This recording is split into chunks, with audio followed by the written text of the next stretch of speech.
Welcome everybody. I'm gonna be honest, I don't even know what episode this is. Yo, what's There you go. up? Hey, I got to use my Hey, phone. This bullshit ass laptop don't fucking hey, work. hey, it's all right. It's all right. So hey, welcome everybody. This is gonna be episode. I'm not even sure. I think it's like 88 or 89. Um, it has been a month since I've dropped an episode because I am back on recruiting duty.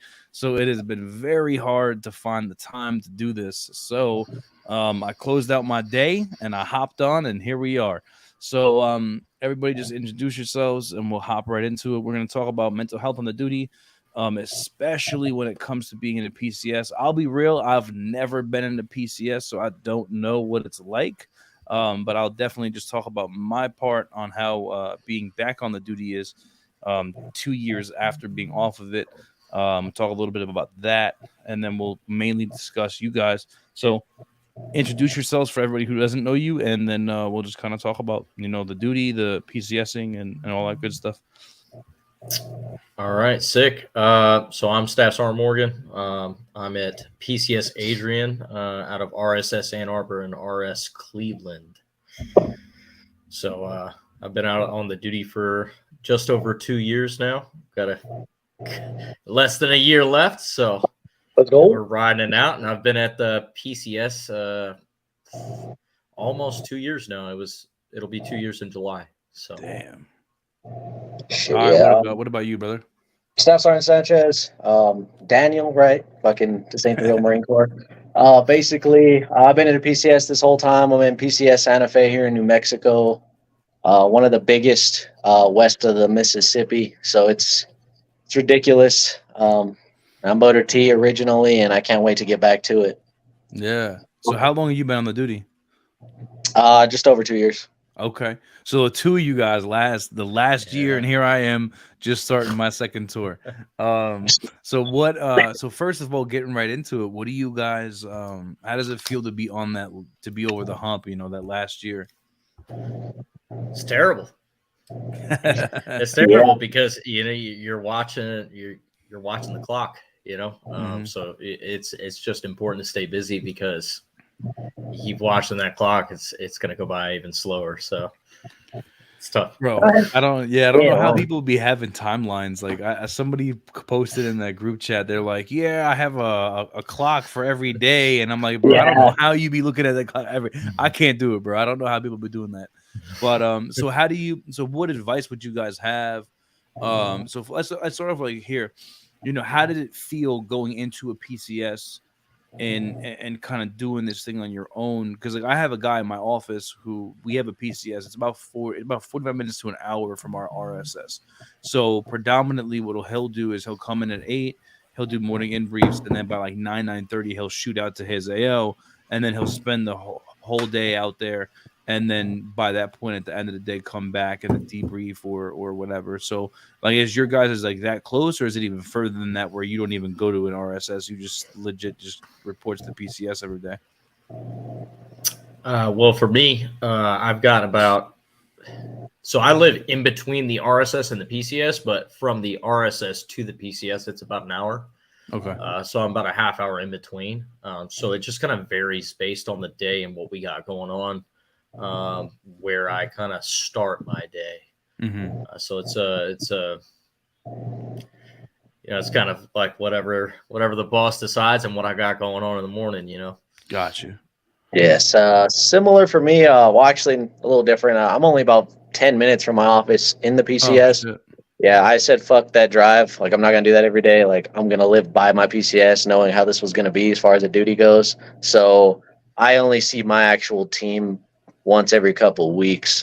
For in briefs, it's usually I just send him a screenshot of the SNR, and he'll just be like, "All right, like that's it."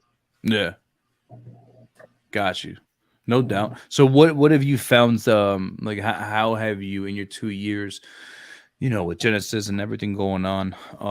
What have you found to help you stay productive and be productive, especially in a PCS, kind of like on your own? Like, because I'll be honest, bro, I don't know how people do this job by themselves. I can't do it. Like when I go out and I just AC by myself, I don't get shit. When I'm in an office by myself TCing, I don't get shit. But when I go out with another person, bro, Yep. with a battle buddy, like I'm on it. Yeah. So like Yeah. I cannot, like I don't want to say I can't, but if I prospect by myself without another Marine, it's just gonna be a not the pain. same. It's just not the Yeah. same. Yeah. So like, how do you guys like? Do you find yourself meeting up with other recruiters, or do you find yourself like on your own a lot of time? But like, what do you guys think? I mean, I'll just tell you right now. I'm raw dogging it. I just show up and I do what I can.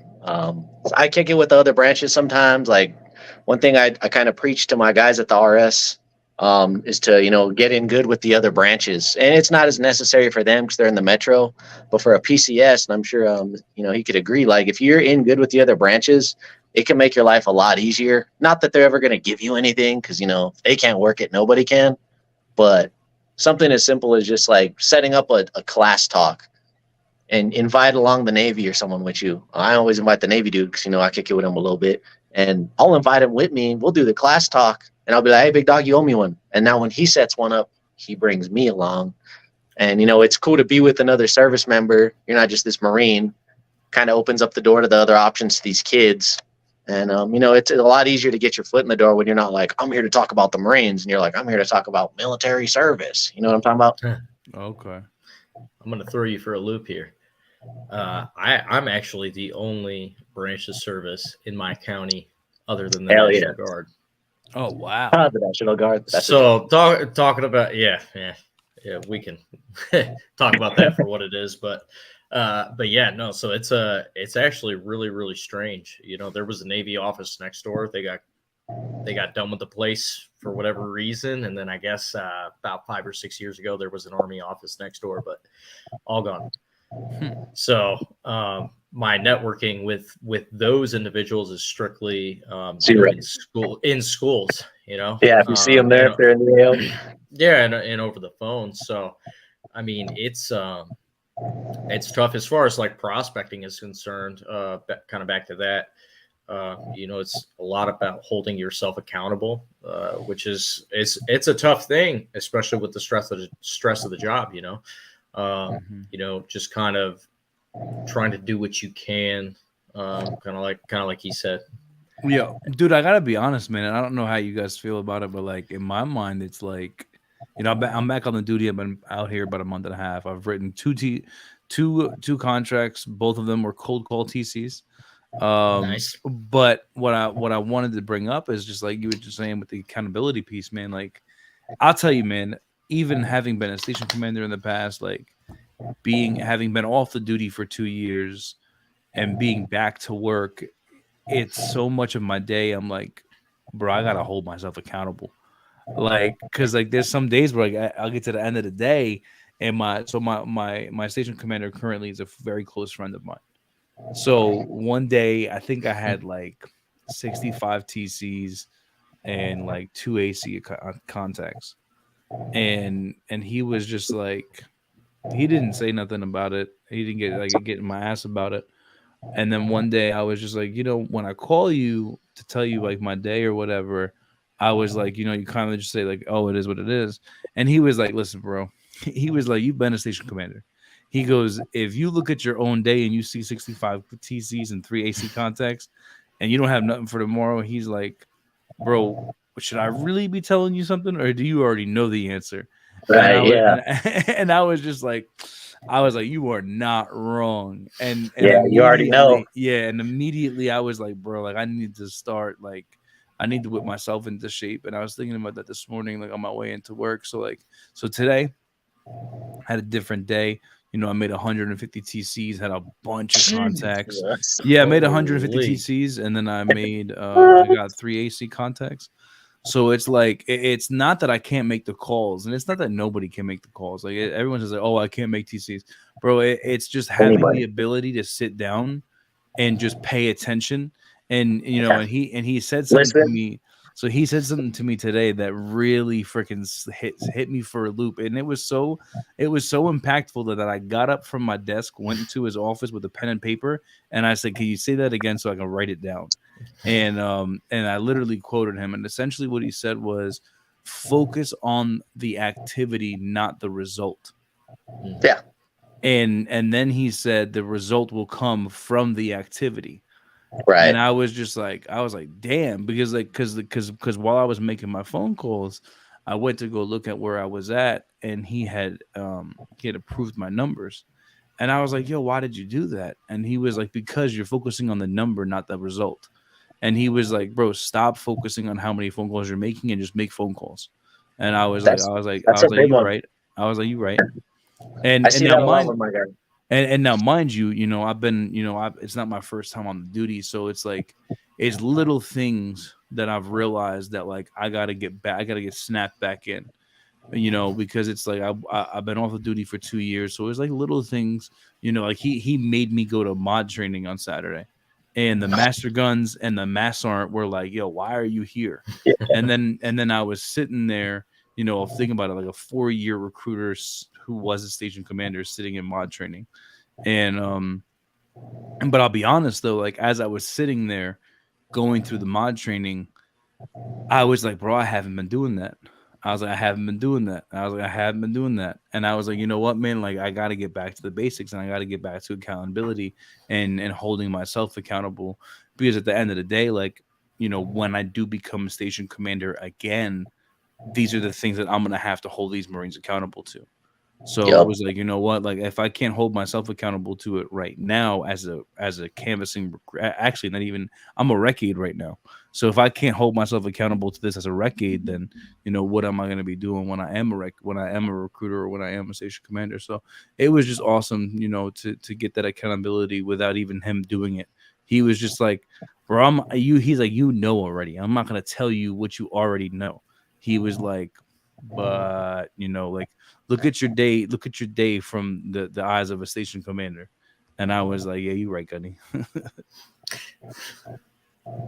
I think you got a point there, man. A lot of people get focused on that top line, and then it turns into like, I just need to make fucking 255 phone calls a day, and they don't really think about like. And I've told my guys this before: treat every phone call like it could potentially be an appointment, right? Because not everyone will be a contract, but try to treat everyone like it's going to be an appointment.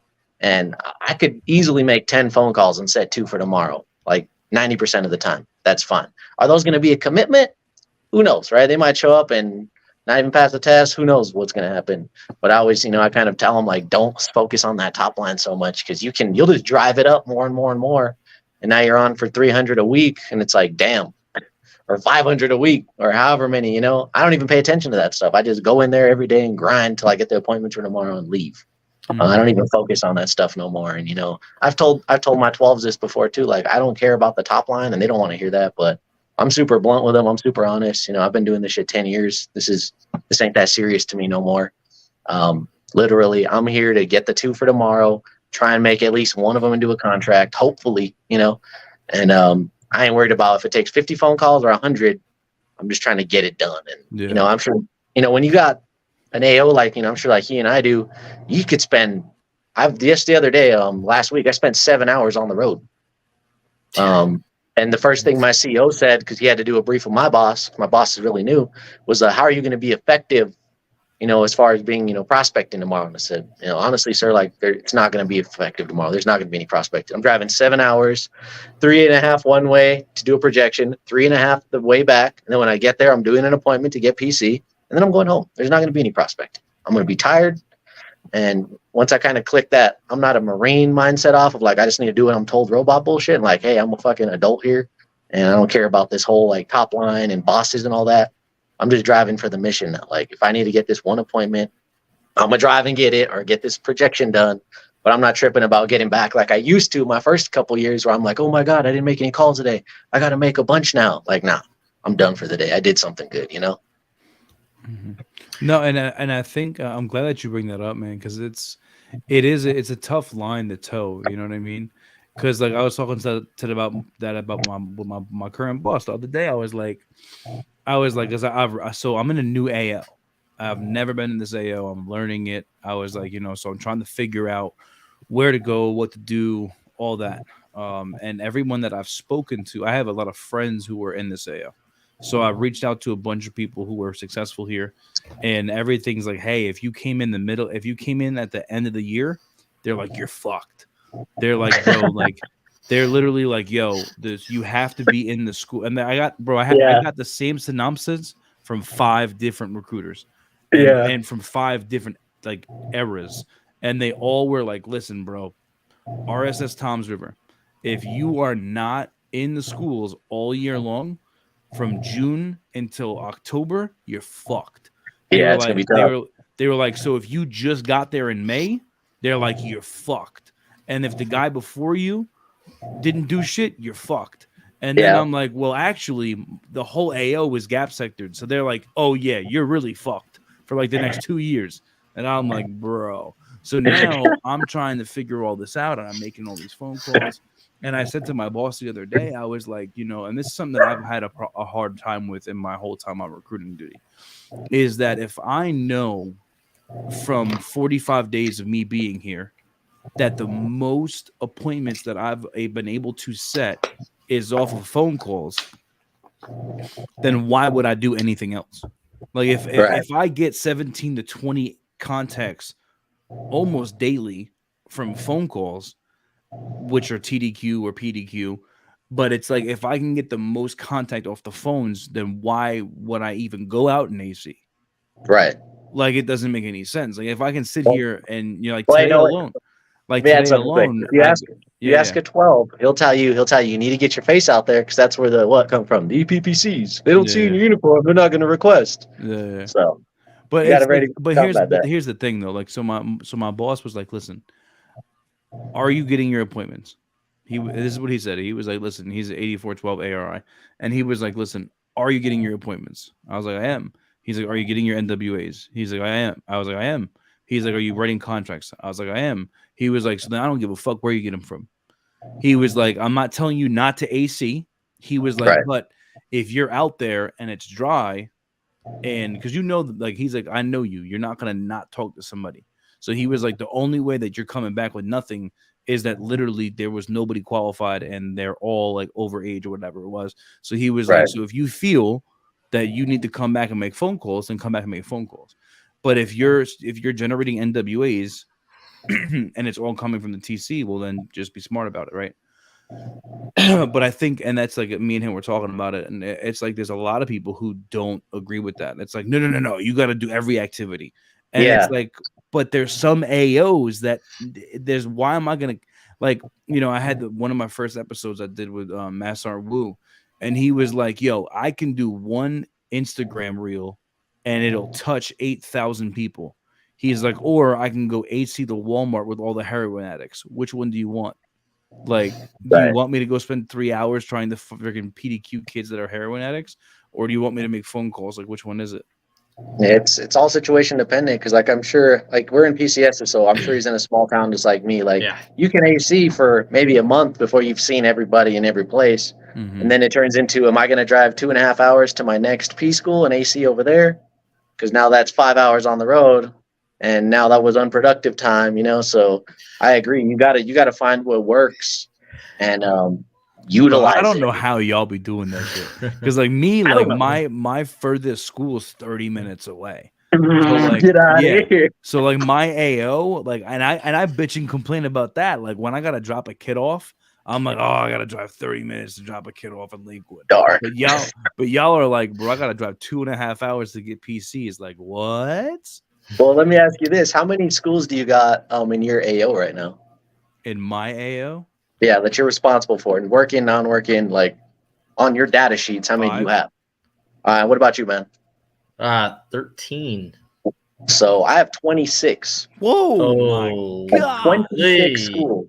Yeah. So when we're doing our non-workings and all that bullshit, and we're sitting down to do our profile sheets, I need a day and a half to do all that. But what am I getting? Oh, you need to have that shit done tomorrow. You need to have that shit done today. Like, that's not happening. I'm gonna fraud everything. So everything is just leveled up. And like you said at the beginning of this, like, how do we do it by ourselves? Like, everything's leveled up to where you're on the road a lot and you got to do everything by yourself. Like running PT. If you have a PT program, for you, if you got a kid 30 minutes away, that sucks for him to have to get a ride or drive 30 minutes. But what about for me and this guy? Like, hey, man, you got to ride 2.5 hours to get here for the workout this week, you know? Oh, you don't? Do I got to pick you up? Or are you going to be a dep discharge? And oh, That's rough. I can't even run the PT this week because I got to go do this instead. So now nobody's PTing, and no one's going to step into your place to do it. So it's a lot, that you can't lean on nobody as a PCS recruiter. You got to just everything's on you all of the time. Yeah. Yeah, I mean it. So, and to be fair, I'm not as stretched out as you are. Okay, my furthest school is about, I would say about 40 minutes. But okay. But then again, the rest of them are between 30 and right. It adds up 20 minutes. And they're all in different directions. I'm literally set up in a square. Yo, I'm flabbergasted. I'm flabbergasted. Same here, man. Same here. Because I'm like, wait a minute. Because I'm tripping on Daniel. Like, because bro, my shit. Like, I have Lakewood High School, which is 25 minutes from my office. I have 2 schools that are in Brick, which are in literally 15 minutes apiece from my office, and then I have 2 points. And they're both like 15 minutes from my office. So like the furthest school I have is like 30 minutes. And I'm complaining about time management. Yeah, y'all can fact check me. Pull up a GPS, type in Santa Fe, and then type in Raton or Taos or Los Alamos. All my P schools are an hour plus away. And hey, go AC your one of your P schools today. All right, I'll spend 2 hours on the road to go get a couple kids. But then it backs up. So like, all right, so here's the question then, Daniel. So like So how do you make the most out of your day? Like, how do you make the most? Like, how are you getting your appointments or interviews? Like, being this far away from all these places, like, what are you doing to make shit happen? So kind of like you were saying, leaning hard on TCs and being really freaking good at them. Like, actually listening and trying to get these idiots to like say they want to talk in person. And another thing is, I know people will bitch about it still, but it's these virtual appointments. Believe it or not, out here, I'm sure you guys aren't allowed to do them if you even know what that is. It's a COVID thing, right? Like, oh, we can't see each other. We'll do them virtually. And, I still get, bitched out a little bit about doing them. But, when you got a kid 2.5 hours away that's, wishy-washy, I'm not going to drive 2.5 hours for a wishy-washy kid, So it's setting those virtuals with a kid that you're like, nah, he probably won't pan out, but appointment's an appointment. And then when you do have that one kid that, I always want to be a Marine and he's actually qualified, and you're like, fuck yeah, I'm driving the full distance to meet this guy in person. Yeah. And, something else that's big, I do virtual Easts on kids before I'll drive out to them sometimes too. And, you send them that virtual East, you're not driving 2 hours to go sit down with a retard. And you're like, wow, that was a waste of both our time. New Mexico for the past few years is 51st in the nation for education. 51st. We're behind like fucking, I don't know, Washington D.C. or something. Yeah. So I have kids all day long with a diploma in hand, like I'm ready to be a Marine, and it's like, yeah, well, you're dumb because no one here has any brain power. Yeah. It's trying to stay, so you said productive is tough. So you said that you rely heavily on the TC.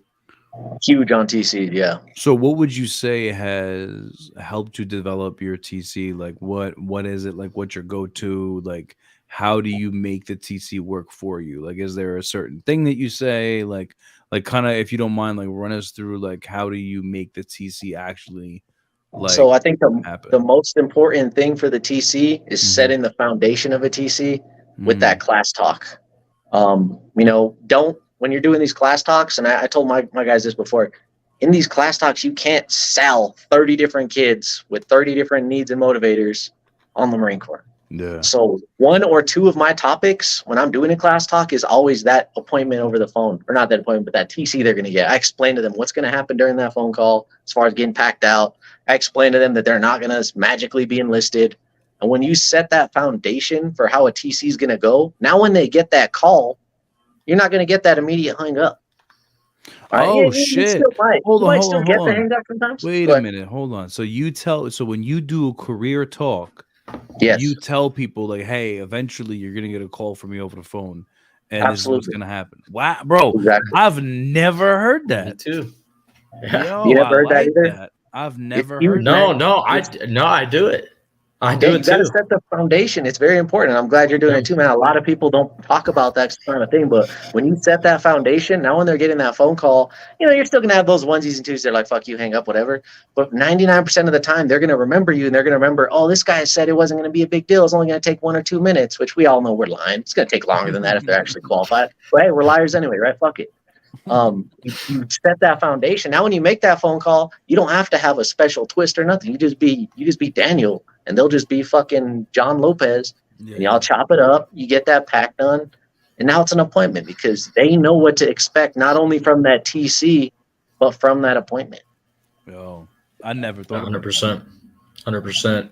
I found that transparency through my class talks, because I try to do my best to, obviously cold TCing has its place, right? But I try to stick to, trying to prospect warm leads and things like that, right? So, a big part of it is doing that and just feeling like, hey, like especially when I pass out the class talk sheets is where I kind of lay that foundation, right? I'm like, hey, you can read. I'm not going to insult your intelligence. Like, it says that this form's optional, but I'm going to be real with you. I'm going to call you anyways. Yep. Hell yeah. I give the BS spiel. The Department of Education is required to give you your phone number, all X, Y, and Z. So, like, hey, Oh wow. Okay. just make it easier on me. Yeah. Fill this out. We'll see if you're qualified. If you're qualified, I'm just gonna call and ask you about what's going on, Your plans and that. yeah, just your plans, and if you're further qualified, and maybe we can talk about it if you're interested. But Right. I'm gonna give you a call. I'm required to call you until you answer. So Yep. we might as well just knock this out, and we're cool. And then I just build interest through the talk as it is, and it's shown good enough result. People pick up my phone calls. It's all my sheets have my number on it, so they see. I make the joke about having a weird area code saying I'm not calling about your car's extended warranty. It gets the chuckles, and everybody becomes really kind of comfortable with the whole idea. That it just it works. They appreciate the transparency. I don't know what it is. One thing I'll add too is I think a lot of guys are using class talk sheets that are just, hey, when you get here, here's what we use. I threw that shit out the window. There was too much on it. There's way too much on it. And look at the other services class talk sheets too. They're usually bullshit. Except the Army, they just do a clipboard. Hey, write your name on this clipboard if you're interested. But like the Navy, I've seen theirs, the Air Force, they have class talk sheets. Just too much shit on there. So I made my own Word document. And it's got my IG on the top, so they could just take a picture of the little scan and it'll show my IG to them, and they could see all the shit I do. And then it's really basic. Like, what is your plan after high school right now? What's your date of birth? What's your name? What's your age? Super basic. I don't put like a scale of 1 to 10 how interested in you, because I don't give a fuck. Like, you're getting called regardless. Bro, I don't care how interested you are, because what I was running into. Well, let me add something real quick. What I was running into with my other recruiters and myself when I started was when you put that level of interest 1 to 10, you don't want to call that dude that put a 1. So you're kind of bitching out on your own side. But if you just put your fucking number, I'm calling you, and there's no 1 to 10, you're going to call everybody, because that might be a 10. That next one might be a 10, Yeah. Bro, so have you guys ran into this? Listen, I'm not going to tell you what to do, because I am not your... Listen, if you're listening to this episode, I am not an 8412. I'm not an RI and ARI. I'm just some guy, okay? But have you guys ran into this thing where people are using, like, when they go to get the commitment, when they go to gain commitment, have you heard this thing where recruiters are like, so on a level of 1 to 10, how much do you want to be a Marine? Have you heard this? Bro, I've heard that. I heard 2 people do it, and I wanted to, like, in my body, I wanted to blow a gasket, because I was like, I was like, okay, so I've always heard it. I've heard it for years, but it's never, I've never heard it as the immediate gain commitment. I've heard it when someone said no, then they'll say, oh, okay, well, hey, you know what? I can respect the fact that you're saying no, but let me ask you a question. On a scale of 1 to 10, after getting a no, then they'll say a 1 to 10. But the other day, I heard somebody go to gain commitment, and they were like, oh, well, on a scale of 1 to 10, how much would you like to be a Marine? And I was like, bro, what are we doing? Like, 11. I'm just like, bro, like, I don't understand the whole thing.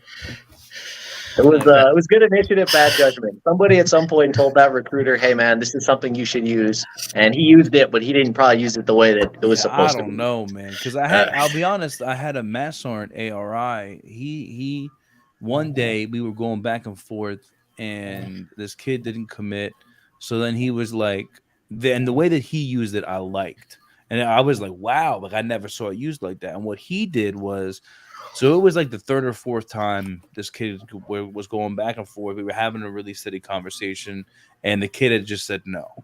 So then the master sergeant was like, "Hey, listen, man." He was like, "I get it." He was like, "But let me ask you this question." He was like, "On a scale of 1 to 10, how do you feel about doing this? Like, do you think this is something that could help you?" Well, like on a scale of 1 to 10, and the kid was like 7.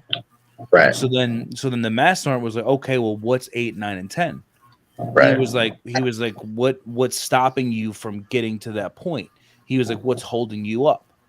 And then I was like, oh, okay, I've never, like, that makes sense, because now you're trying to figure out, okay, like, how do I get you from a 7 to a 10, and what would 10 look like?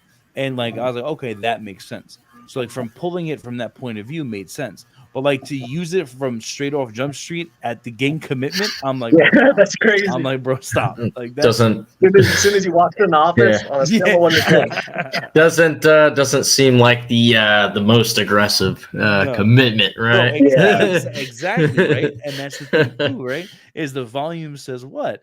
The most aggressive commitment. So now you're like, oh, well, on a 1 to 10 basis, it's like, no, what are we doing? Yeah, no, I mean, I've heard the 1 to 10 thing or whatever percentages, right? But in the light of kind of getting past whatever the objection is, and that's something Right. I use because it really works, because you get guys that'll say no at an 80, and what they're really just worried about is just fear of the unknown and like being ready, and that objection is so. I mean, for most of us, it's really easy to kind of overcome that. And once you have that out in the open, it just uncovers the objection a lot easier than, some of the other ways, you're going around the fucking, want to be basic. You're sitting there trying to think of the skill steps you're asking, like half a dozen questions, can't really figure it out. That's an interrogation. It's like, because you're panicking, right? You're like, oh, man, what am I going to do? But it really does uncover it. And then when you highlight it, that I would say 9 times out of 10 in my scenarios, it's been like, oh, fear of the unknown, or what is it going to be like? And then you just kind of revert back to things like the delayed entry program, and that really just like, hey, you're never going to be 100%. I'm going to get you to 99. You're always going to have that 1% of I don't know. And for me, it usually works. So, I mean, it's good for that purpose for sure. Yeah, and I agree. Like he was saying, like, hey, that guy probably didn't use it the right way. He knows that it's a thing. Some fucking person told him to use it. He just used it wrong. And that's I use mine the same way. But like, hey, on a scale of 1 to 10, how do you feel about becoming a United States Marine, whatever at that part? And oh, I'm a 7, and it's usually, oh, I'm just scared. I might not be ready. And you hit them with, here's the delayed entry program, blah blah blah. Now it's a 10. And you find those hidden motivators so much faster than, oh, I can ask a million more questions. Yeah, 100%. It's got its place for sure. Yeah, but that's an opening shot, though. Yeah, exactly. Like it's like, okay, let's use this at the 3rd or 4th no. But okay, now, or even like the 3rd no. Okay, hey. Well, I'm trying to figure out where we're hung up here, because like, dude, you're on the edge of your seat, so I'm kind of confused as to why you're not. Like, what are we doing?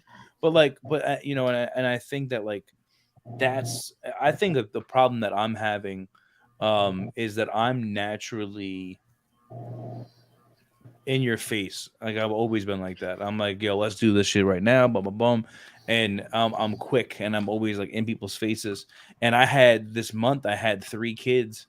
They all knew each other, and they all were like committals, but then they weren't, and they backed out, and they were like, dude, I had this kid, bro. I did the interview at the school at 9:00.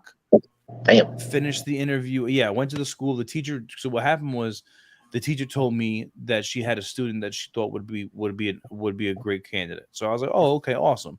So I came to the school. I did the interview, dude. It was like a 2.5 hour interview, bro. I gave everything I had. Because the kid would be like, he'd be like yes, and then he'd be like no, and then he'd be so every time a new disinterest or objection would come up, I would battle it. I would figure it out, okay, and then I would overcome it, and then I would a new objection, overcome it, over. So I was like going 2.5 hours. So then finally everything gets knocked out of the way, and he's like yes. I'm like all right, tight. So then in my head I'm like oh well I'm already in the school, so I might as well just get the Edver because he just committed. So I'm like, all right. So I go and I get the Edver, and now as I'm getting the Edver and I'm asking him for his social and I'm asking for him to sign it in guidance, That was weird. all of a sudden his Demeanor heart, changed. like everything changed, and he So was like, let me add something to that real quick because I know what you're talking about, and I seen that a lot when I first got here, and the reason why, and I think this is just a fucking national thing right now. Old recruiters, they're real fucking pushy, kind of like how you're saying, you're ready to fucking sign paperwork today at the school. yeah. And I think that's what put a bad taste in everybody's mouth about recruiters. Mhm. When I first got here, my boss was always like, oh, he committed. When's he ready? When's he going up? And I'm like, big dog, like, I didn't push him that hard to go up. And those were the kids that panned out. But whenever I'd listen to these bosses and be like, oh, you need to get him ready to go up this week or whatever the fuck. And I was, pushing them hard. That's when they just now they're scared. Mm-hmm. So I don't do that anymore. I'll have a guy commit and it'll be weeks before he goes on deck. And they'll be pissing, oh, he needs to go up, whatever. And I just don't give a fuck because I'd rather have a kid go up 1, 2, 3, 4 a month later than lose him for good because I was too pushy. Yeah. I think that's something recruiting duty needs to adopt. Yeah, like that's the thing that I'm definitely realizing is that like I don't know about like months because like bro, I don't know how, but I think it's also dependent upon areas, right? Because like I don't know how it is in other places, but like bro, like right now Jersey, I'm pretty sure New Jersey's C2C chain is 45 days. So from contact to contract is 45 days. Long as shit. So realistically, it's like I don't got 45 days for me to meet a kid today and then him not go up for a month and a half. Like I don't have that. But like, and that's why I try to explain to people, like, and that's the thing. Like, so what I was saying is, so this kid, we get the Edver, and I go outside with him, and I now notice that there's like this like weird moment going on. So I stop and I'm like, hey, listen, man, like this is what's going on. I was like, you said yes. And I was like, so my job as a recruiter is to make shit happen for you. I was like, because if you went to buy a car today, you wouldn't say yes and then not want it for 2 months. Yeah. I was like, you said yes. I was like, and I told you the next steps were this. And I was like, so that's why we're going to talk to your dad. That's why we're going to the office. So then every time something new happened, I continued to deal with the disinterest or the objection. And then finally we get all the way to the end of it. So I get him 6/80/2007, all this shit. And then he starts telling me about how, he thinks his dad's not going to be as he believes that his dad's not going to be okay with it. So then we get home and the dad's fine. Dad's like, I always wanted to be a Marine. Dad's standing at parade rest talking to me. And like, I promise you, bro, 47-year-old dad, hand tattoo and all, is standing at parade rest as I speak to him. And he's saying, yes, sir. Yes, sir. Yes, sir.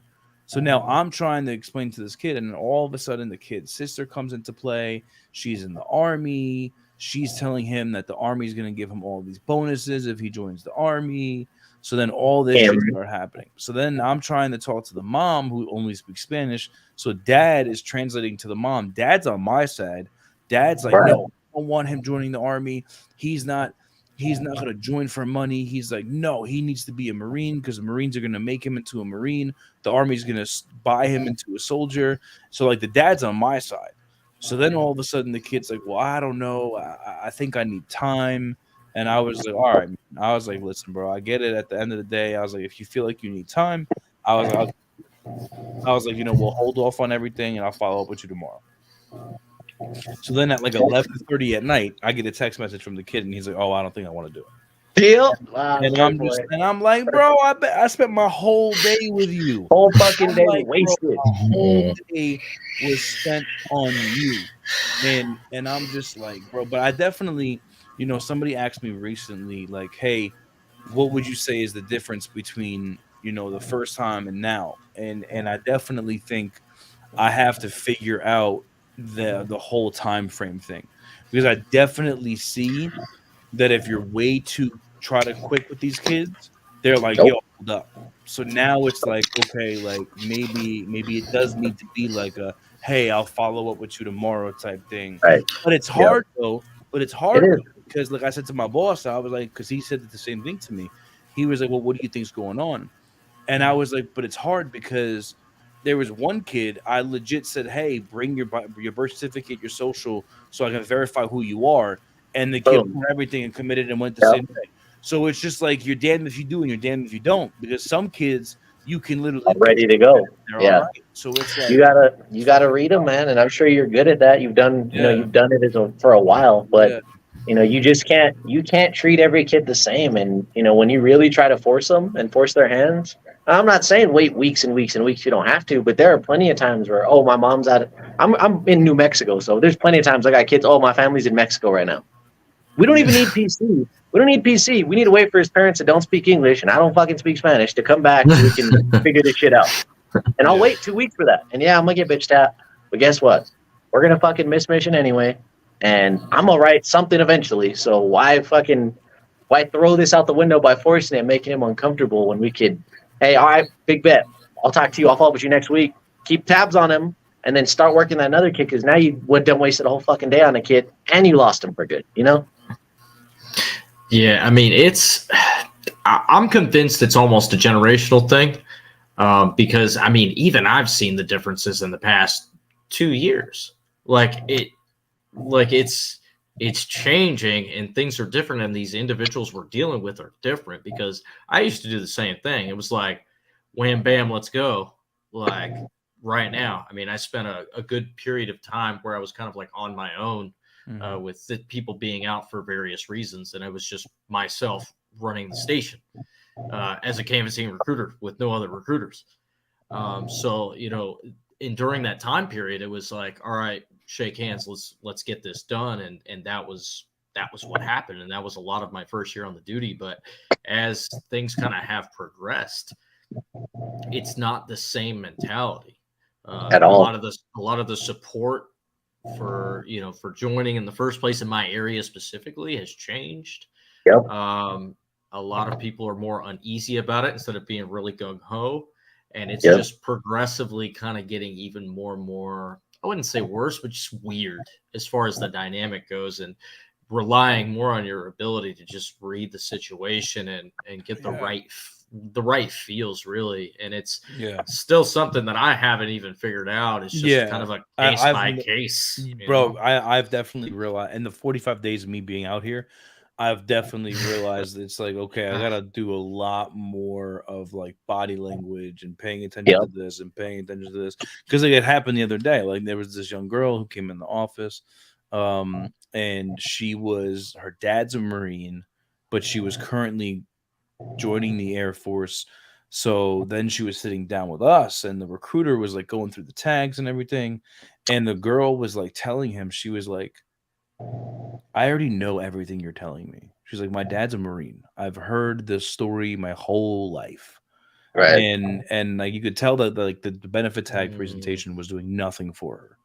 So I was just sitting behind her, making phone calls.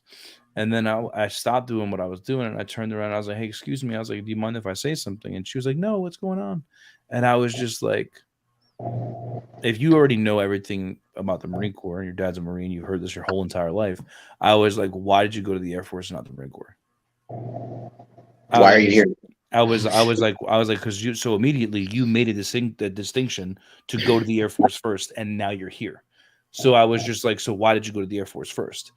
And one of the tags that she had, which was all the way at the bottom, was physical fitness. And I was just like, so why'd you do that? And she was like, well, honestly, I don't feel like I'm physically capable of being a Marine. And I was like, ta-da! And I was like, you notice how it's all the way at the bottom? Because she didn't want to talk about it. I was like, and you haven't addressed it at all. And I was just like, so tell me about that. And she was like, well, my dad's, very pushy about me joining the Marine Corps. But she was just like, he doesn't make me do it, but he always talks about it. And I was Right. just like, so why did you choose to do the Air Force? Why did you choose to apply for the Air Force rather than come to us first? And she was like, well, because I just don't think I could do the Marine Corps. Meanwhile, she's a wrestler. She wrestles for men's and female, and she Oh, kills it. wow. So I'm just like, so why do you feel that way about yourself? But it was all because, like, the reason why I did that was based off of her body language.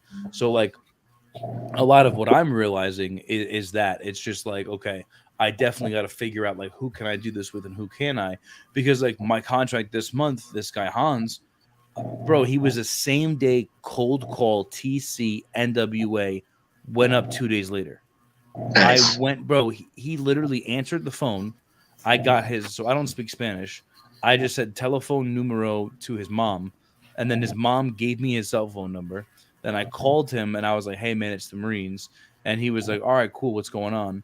And then I was like, hey, I want to come sit down with you and talk to you. So I went to his house same day, like literally drove to his house, got to his house, put him on the East, did the interview, got docs from mom same night, and then he went up. Boom. And but I'm like, but that's what I'm saying. So it's like you can still do this, but you can't. Right. So it's like It's it- both. it- Situation dictates. Situation dictates. it's Classic. fucking I mean, blasphemous, bro.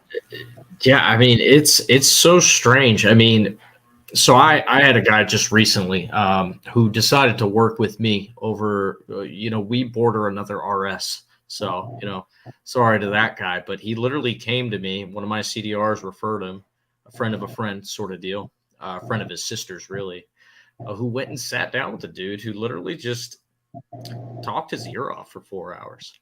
So when he came down to talk with me and, has subsequently committed, right? I was gonna have him lay out his benefit tags, which I did just because I asked it in a different way than another recruiter, just to see what he chose to kind of confirm why he was talking to the Marines in the first place. All intangibles, running to the top, with the exception of like physical fitness, and he had something else swapped. But that was just like top half. I was like, I'm not gonna sit here and talk your ear off like that other dude. And I'm judging by, the way he was sitting, how kind of like his experience was, kind of having that prior information. I was like, I'm not going to sit here and talk about that. But you know what that tells me? It tells me that you do want to be a Marine, but, you're kind of struggling with the dude that you're originally working with. And Right. it took all of an hour and a half to have that conversation with him, but I wasn't going to run through the same paces. So, situation really dictates. Like, I'm probably going to talk about the Marine Corps with somebody who's either already sat down with a recruiter or has a direct family member, like their mom or dad, as Marines, than I'm going to do with, your average Joe, Yeah. Right. Yeah. Exactly. So it's very situationally dependent, how you decide to be aggressive with the process and how you even conduct your interviews, really. All of it. Which Yeah. it all depends. isn't the answer that a lot of by the book people are No, going to hear, but it's definitely true though, because like everything you guys are saying, it's like definitely like coming back here on my second tour, I'm definitely realizing that like my approach isn't one size fits all.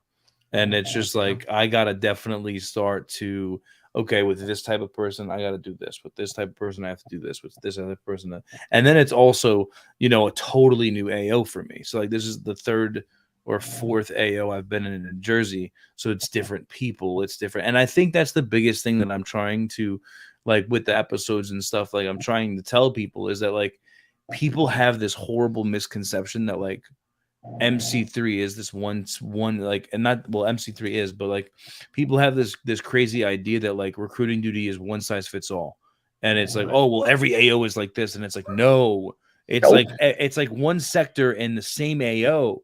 Like one sector in an RSS can be drastically different than a sector in the other RSS, and you're in the Absolutely. same fucking RSS.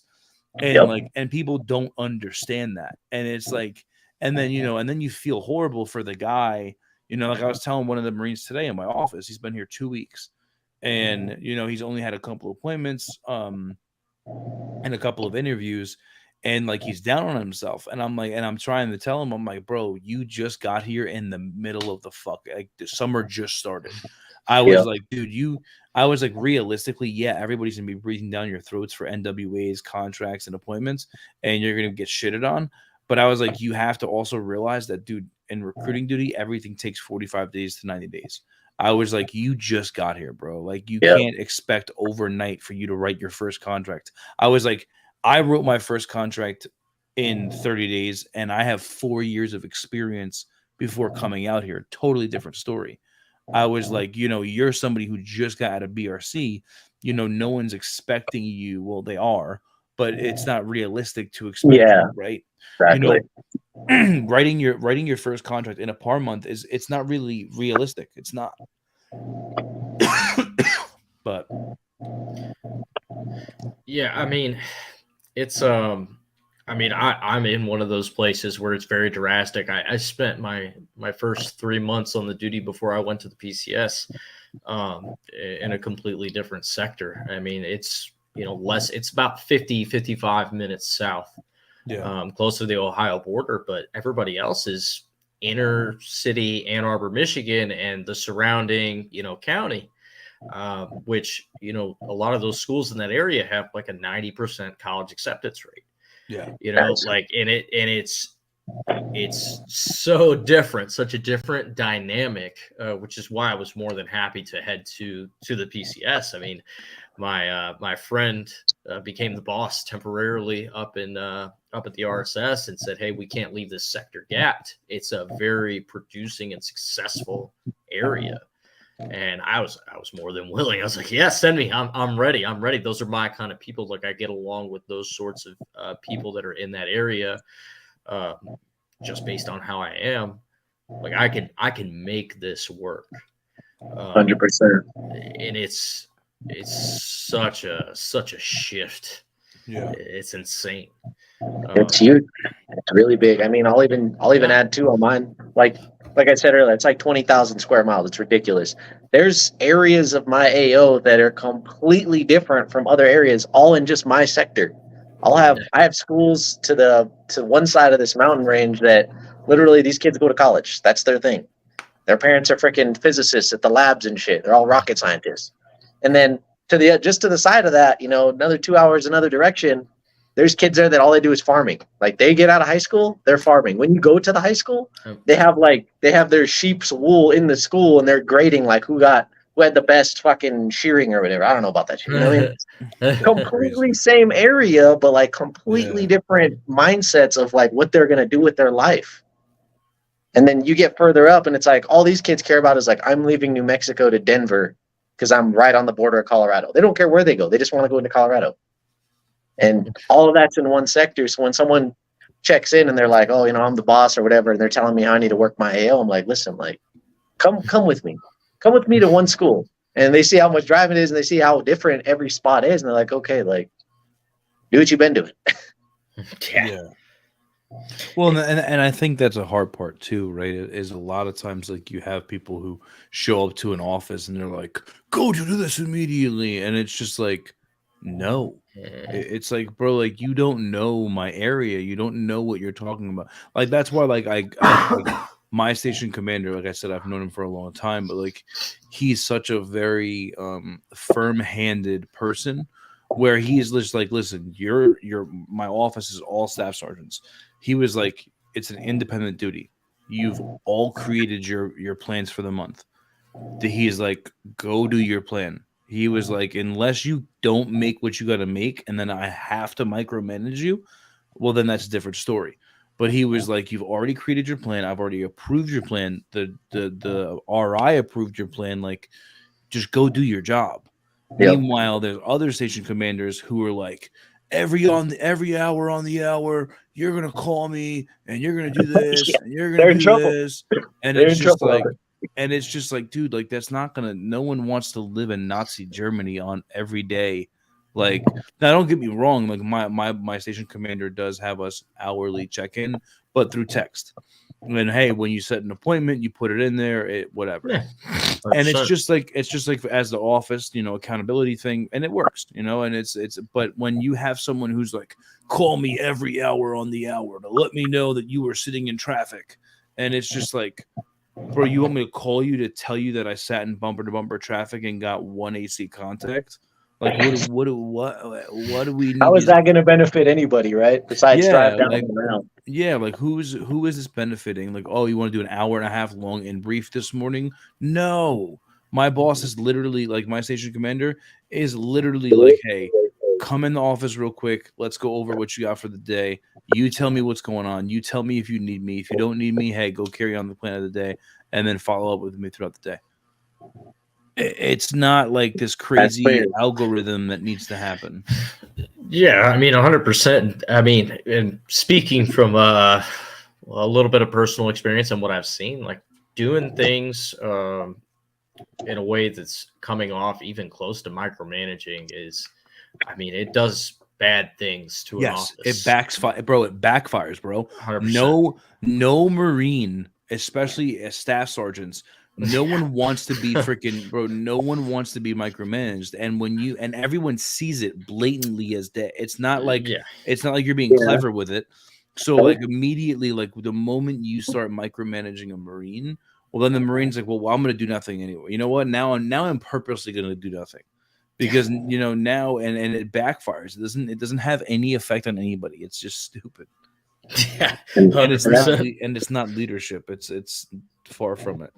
Yeah, you're just cracking the whip at that point, and that ties into that mental health that you brought up at the beginning. Like overall on recruiting duty, whether you're at a PCS or not, like mental health is something you got to take care of, and it is in my opinion, I'll go out on a limb here and say it is harder when you're at a PCS because you don't have anyone to lean on, and you're doing everything by yourself. And when you're having a shitty day, you're just like, all right, I'm having a shitty day, and I'm by myself to have that shitty day. And I think one thing a lot of recruiters got to do is realize, like, it's, I don't want to say it like in a bad way, but it's not that fucking important of a job. Like at the end of the day, no one's going to fucking die if you don't recruit some kid from a high school tomorrow. This isn't some fucking combat scenario where lives are on the line, and they, I'm sure the district guys and MCRIC would want you to believe like, hey, we're recruiting the next generation that's going to protect America, if it even exists by then, because, we're all going to implode eventually. But like, this isn't a job that lives are on the line. And I've had more stress in this job than I've had on, deployments sometimes. And it's like it was all self-induced because I was listening to all the bullshit. But when I finally stepped back and I was like, wait a minute, like look left, look right. What's such a big important situation here? Like, regardless of how many contracts I write, they're going to want more out of me. This office is probably still going to miss mission. Now, that isn't to say don't even try, and I'm not saying that, but, to lower the stress levels a bit is just to be like, all right, you know what? Like, I'm going to give it my all, and that's all I can give it. Well, I think, and I think that like what you're saying, right? Like, I definitely would say I have a different opinion.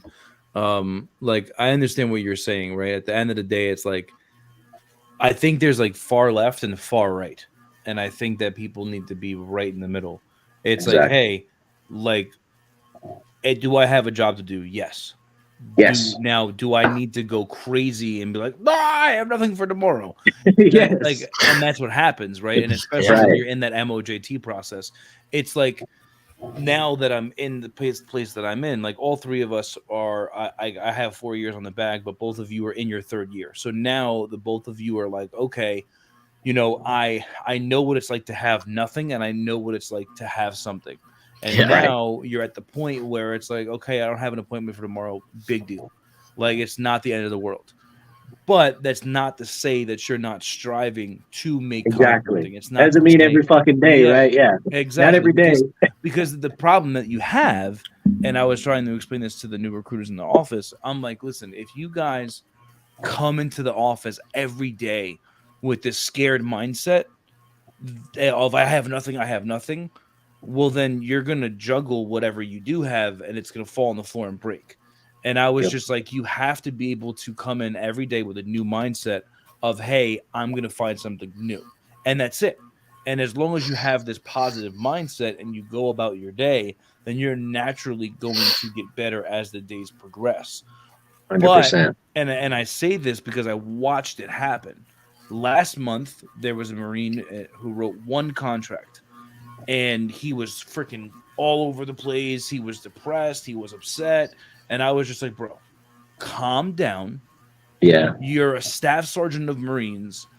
Just be positive, work hard, and have a good positive outlook on this, and you will be fine. That Marine walked in June 1st, totally different attitude, got 6 NWAs at this point in the month, and is on his 3rd contract. There we go. And I'm That's- like, bro, like that's all it is. Like that's it. It's not like everybody makes recruiting duty out to be such a fucking hard thing. And it's like, dude, if you just calm down and relax and do your job, contracts will come. If you're constantly doing your job, then they will show up and they will finally, and the person that you met 3 months ago will come back to you. And the person that and that's the problem is like getting that working file going. And once you start getting a good, healthy working file moving, then you get to calm down. And that's why it's like, I'm not saying come on recruiting duty and not be tense. Yeah, chill the whole time. But it's like, it's like, you know, it's like being single and going to the bar. If you go to the bar and you're desperate as fuck, it's just like, that's not going to work. And it's like, but if you're too cocky, it's not going to work. So you have to be that happy medium. And I think that's where the problem lies, is that you have recruiters who are far left, who are like, bro, fuck this duty, fuck the Marine Corps, fuck this and third. I hate this bitch, blah, blah, blah. And then you have people who are far right, who, you know, who don't want to go home to their families, who want to be. And then you have people who are right in the middle. And it's the ones who are in the middle that are successful. It took me a long time to find the middle ground, because I was one of those people that just cared so much about it, and I gave everything to it without giving enough to myself. Yeah. You know, it's kind of hard because it also comes with trust, right? Too, you know, when you're, you know, maybe you do have a bad day, but you know, you've been doing what you can, and you're kind of displaying, you know, the best attitude you can, right? Like that kind of takes a lot of the pressure off when you just have good lines of communications with your people, with your boss, you know, and you're actually like putting out, you know, and then it takes some of that off a lot of times, but you have to just remember that you are still important as well. Which is something that I personally struggle with. That's so true, because I think that's a huge. I think that, especially for Marines in general, I think that again, it's like you have far left and you have far right. Like you have these guys who don't give a shit, and they're like, "Oh, I'm gonna get RFC anyways." It's like someone posted the other day in the Facebook page. I'm already getting RFC'd, but you know, it's like, what do you mean? Like, what, are you trying to ask for help or not, bro? Like, I don't really understand. but you know, but that's what I'm saying, is that like you have these Marines who are far right, who are working all day long. They've got 5 contracts in a month. They're doing all this shit. And then they ask for 1 day off. And then someone's like, no, that can't happen. And it's just like, dude, just give the guy, the guy wants to have breakfast with his kids. That's all he wants, is to have, the guy wants to come in late one day so he can have breakfast with his freaking kids. And he's not even asking you because he knows you'll say no. So why don't you just give him the time? Like, do you understand how much that would? And this isn't one specific person, like, but this is the reality of it. Is that like what I think too? And I said this to someone recently, is that like I feel like all hands, there needs to be a time where we talk about team building, and where people start talking about, hey, how do we build a winning culture in an RSS? Because there's too many RSSs across MCRIC that aren't. It's the culture. It's not anything else. It's just the lack of a winning culture that's in the office. And like you're saying, if we don't have a good line of communication, and like, I don't know that, hey, you're dealing with this, especially if you're a PCS Marine and I haven't seen you, like if we don't know what's going on in these offices left and right, and we don't know what's going on, then we can't, as an office, make mission, right? Because at the end of the day, what is the job? To make mission. But we can't make mission if we don't have a winning culture. And then what does anybody even know what a winning culture looks like? You know what I mean? Like, Right. dude, there's an office in New Jersey that they're 6 for 5 right now, and they've got 4 Q&E for next month already. Nice. And dude, they have a winning culture. Like, you know, they have everybody in the office right now has written 2 contracts, and they're getting ready geared towards next month. Like, their station commander has created a winning culture in their office. And it's like, instead of going to all hands to talk about the same stuff we talk about every month, why don't we have that guy stand up in that office, talk about what they're doing to win?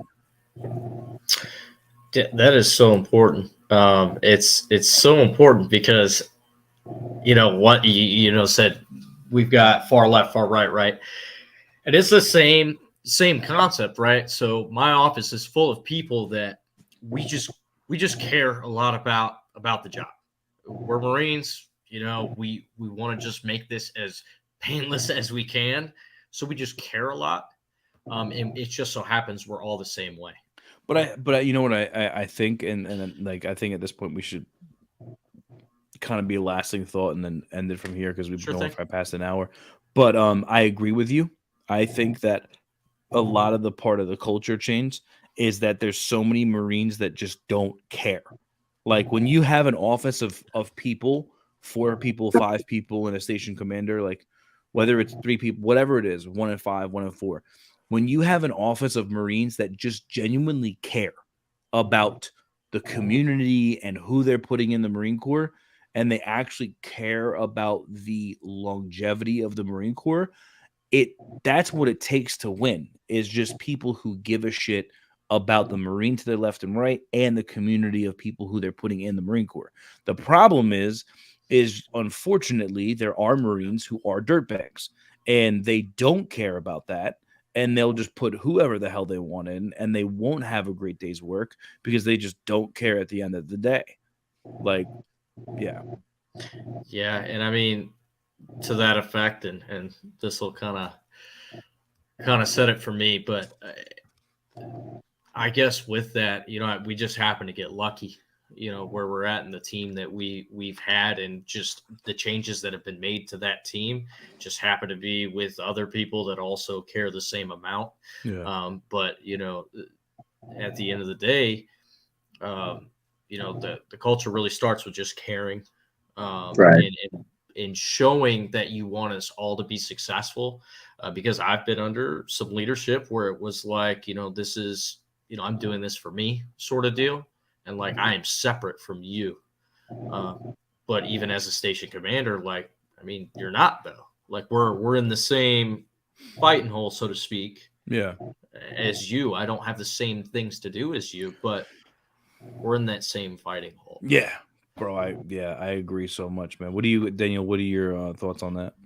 I mean, you guys hit it on the head. I mean, realistically, that culture is huge. And I can honestly say I'm the exact opposite. The culture in my office I checked into was awful. I mean, my first day I walked in, and I'll tell you verbatim, I walked in, alphas, you know, motivated little fucking boot-ass recruiter, don't know shit. And the first thing I was told when I walked in the door was by a recruiter who's about to leave. He looked me dead in my face, and he was like, if I knew everything I know now, and I was you, I would fucking kill myself. Oh, and then he started TCing. That was my introduction to recruiting duty. I looked over at the other guy. They were Gap 2 recruiters at the time. I looked over at the other guy. He just looks up at me, looks down. No welcome aboard, no fucking welcome, high five, nothing. Pretty much a fuck you. Went, sat down with the boss. He's like, yeah, man, we're struggling out here. The boss was on production still because we were gapped.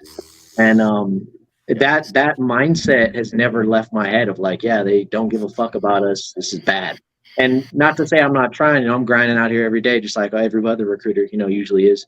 But that thought process and mindset that held the office at that time, I don't think it's ever really left. Even though we've had a huge change and the boss is gone and those guys are gone, it's just been such a cloud over the office of like negativity, and we never make mission, and we're always running into issues and all these issues. And our new boss that checked in, I mean, he's a junior recruiter. He's been in less than me. He's a great guy, and he's doing a good job of turning it around.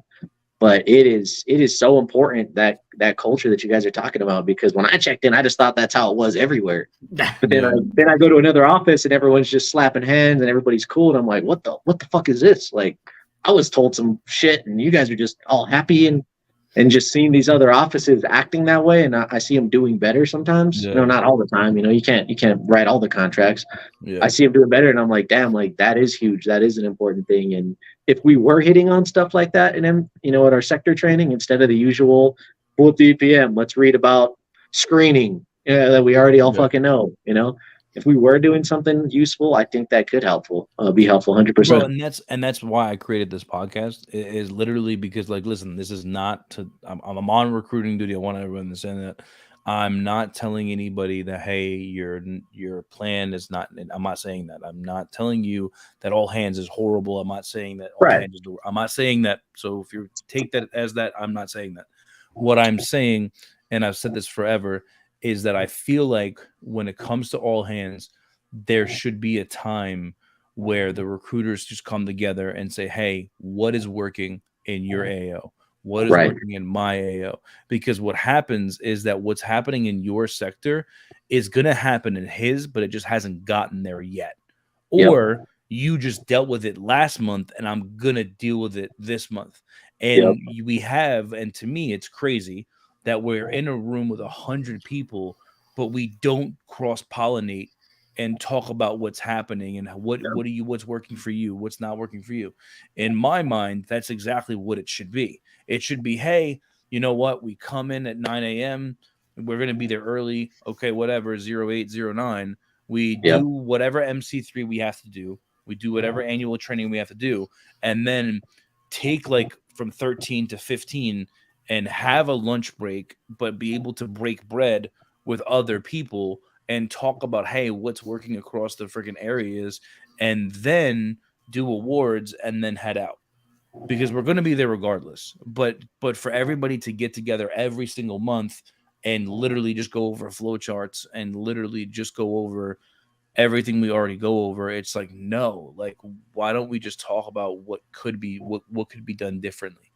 And then to go off of what you're saying, 100% it's the mindset. Like there's too many offices where literally there's negative people that are either one running the office or even in the office.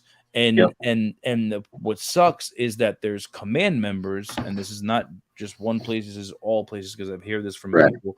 I've heard this over many episodes, is that there's command members who see the cancer, but they don't eradicate it. And then the cancer grows to one person and one person and one person. And then, like you're saying, you came out here ready to go, a thriving young Marine, stallion, trying to freaking make recruiting duty his bitch. And then two cancerous people were like, no, we're going to infect you with cancer. And then you were like, okay. And now here you are still trying to maintain and not be cancerous. But it's like, again, it's like, where's the help? Where is this? And it's like, if we know this is happening, then why aren't we changing it? Like, why are we allowing these people, like, why is this guy still a boss? Like, no, if you see that this guy is a cancer, get rid of him. And I understand people will be like, oh, it's not that easy. But is anything easy? Yeah. Yeah. But 100%. But hey, thank you guys for hopping on. I know this went from PCSing to culture change to TCs to, it was a great episode. I appreciate you guys for hopping on. Thank you guys so much. And I guess, I'll see you guys again another day, and good luck on the grind tomorrow. I hope you don't have a 2.5 hour drive in your purview. Nah, I don't tomorrow. I got a couple close drives tomorrow, so we straight. All right. Yeah. All right. Well, hey, thanks a lot, guys. I hope you guys have a good night, and I'll talk to you guys soon. Take it easy. All right.